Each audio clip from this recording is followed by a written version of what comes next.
In the aftermath of the killing of Qasem Soleimani, Iran has had 3 days of mourning. I understand up to 30 people were killed in a stampede as people gathered for his burial.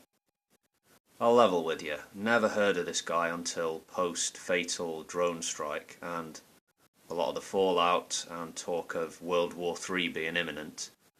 However, I can't really be anything other than impressed, having seen the images of the scale of the crowds that have gathered to mourn the death of this general, who was widely viewed as the second most powerful man in the Islamic Republic. Even the supreme leader was seen shedding tears publicly. Millions lined the streets to pay their respects for Soleimani, who was very much a hardliner in the Iranian sense. You know, death to America, death to Israel and all that. A national hero in Iran, and now, well, in the words of Major General Hossein Salami of the Revolutionary Guards, the martyr, Qasem Soleimani, is more powerful now that he is dead, unquote. To the US government, he was a terrorist, fair game to be taken out.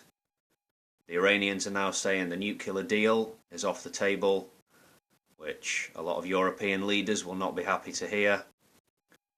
As for the US president, I'm not sure how well he understands the history or complexities of Middle Eastern politics and conflicts. I'm sure he'd be quick to tell us all that he understands them better than anyone. One thing I have in common with Donald Trump: I'm no military expert or strategist. What I can observe, though, is that he appears to be a very dangerous, reckless, and selfish man. He didn't create the hatreds and rivalries in the region, but his approach, Twitter tough guy, bombastic rhetoric, flirting with war, none of this is helpful. Threatening cultural sites in Iran.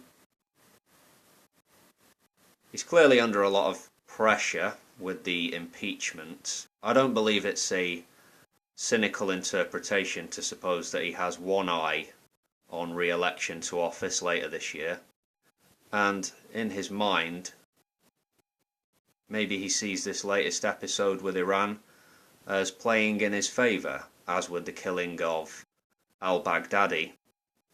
He wants to play it up, feed his supporter base that red meat they crave. But back in West Asia, the complex and interwoven conflicts continue to burn. Iran is a big country, over 80 million people. A lot of young people, a lot of people with no love for the Islamic Republic. People who have had to put up with years and decades of oppression from their own government and have felt the hard sting of international sanctions.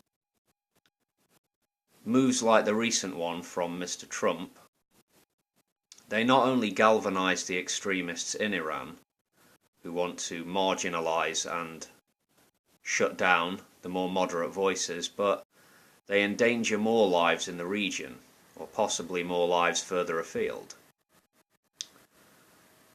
This could be a jump-off point for escalation and a ratcheting up of hostility. We can't predict what the fallout will be, though. We will find out in due course.